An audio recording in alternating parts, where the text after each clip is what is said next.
Pre boards, boards और JEE prep कैसे balance करना है इन चीज़ों को।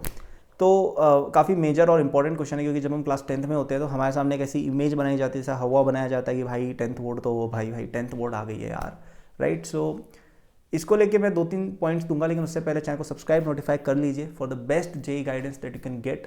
ऑल्सो आज लास्ट डेट है to get my JEE 27 foundation course for just ₹3,000 using the first link in description. तो जाओ, उसमें 10th बोर्ड्स की भी तैयारी हो जाएगी एंड जेई की भी अर्ली प्रेप हो जाएगी। 11th में जाने से पहले 11th की चीज़ें जान चुके होगे। Okay, so gate using the first link. तो सबसे पहली चीज़ जो मैं कहना चाहूँगा यार, कि बहुत ज़्यादा हवा दिमाग में नहीं बनाना है पर्सनली कि बोर्ड्स आ गए भाई, बोर्ड्स आ गए। बोर्ड्स छोड़ो, लोग प्री बोर्ड्स का बना देते हैं, पता नहीं कि प्री बोर्ड्स चल रहे हैं ब्रो प्री बोर्ड्स चल रहे हैं।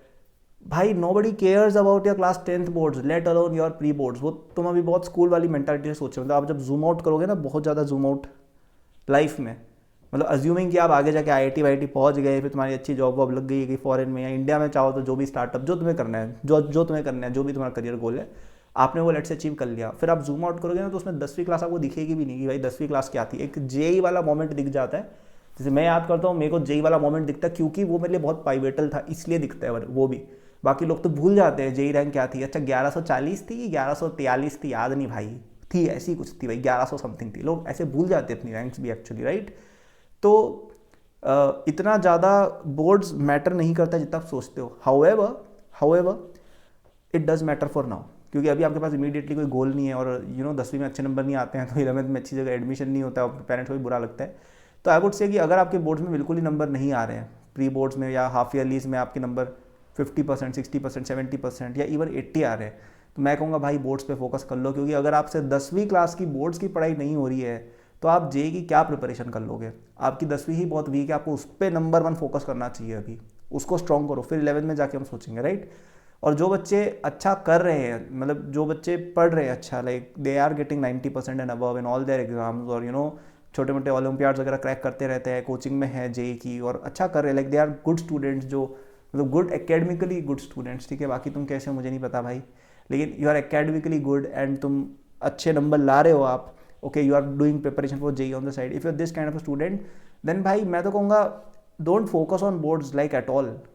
मतलब आपको यूँ करना चाहिए कि जैसे इंग्लिश और सोशल साइंस और ये सब जो सब्जेक्ट्स है, इनका आप 1-1 घंटा डेली निकाल के पढ़ते जाओ, ताकि लास्ट में बोर्ड एकदम से ना पढ़े, तो आपको लास्ट में बोझ नहीं पड़ेगा। और साइंस मैथ तो यार आई एम अज्यूमिंग आपको आती होगी, केवल उस फॉर्मेट पर आपको यूज़ होना है। जैसे आपको मैंने APGP का कुछ क्वेश्चन दे दिया 10वीं क्लास की बोर्ड का, क्या आप नहीं कर पाओगे। आपको बस वो प्रूफ करने वाली चीज़ें और वो थ्योरम्स और थ्योरीज वगैरह याद करनी है, तो वो तो 1-2-3 दिन में आप कर लोगे।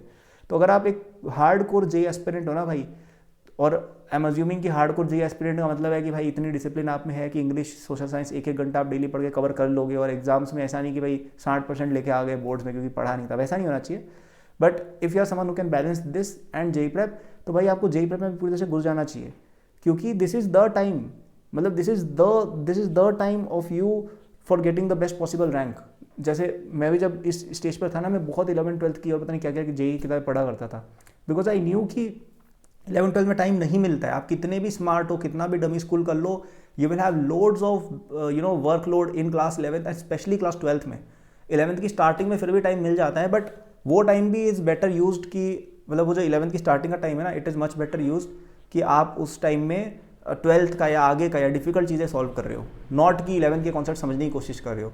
सो मेक श्योर कि अगर आप एक जेई एस्पिरेंट हो, आप अभी से पढ़ने लग जाओ चीज़ें, और अपने प्री बोर्ड्स के टाइम को यूज़ करो for just not just boards but also for JEE. ठीक है, और यदि आपको और हेल्प चाहिए तो डिस्क्रिप्शन में मेरे JEE 27 फाउंडेशन कोर्स का लिंक दिया हुआ है, जो 9th दिसंबर तक आपको केवल 3000 रुपीज़ में मिलेगा। इस कोर्स में वो सब कुछ है जो आपको आपकी 10th बोर्ड्स की प्रिपरेशन के लिए चाहिए, एंड 11th-12th की चीज़ें बिफोर एंटरिंग 11th आप सीख जाओगे एंड प्रिपेयर हो जाओगे, एकदम एक बिल्कुल टॉपर स्टूडेंट बनकर आप 11th में घुसोगे। मतलब जो मैं बात कर रहा हूँ कि 11th में आपको टाइम मिलेगा 12th की चीज़ें, डिफिकल्ट चीज़ें करने का। If you finish this course you will get there. Okay, बाकी जितने भी ओलंपियाड्स RMO वगैरह इनका तो कंटेंट इसमें दे ही रखा है। ठीक है, I have personally taught a lot of the modules and बाकी सब कुछ भी डिज़ाइन मैंने खुद किया है, questions, test series, everything you will get in this particular course. और आज लास्ट डेट है for getting it for just ₹3,000 using the first link in the description. You can get it. So that was the video. Thanks for watching. Good luck. All the best. Bye.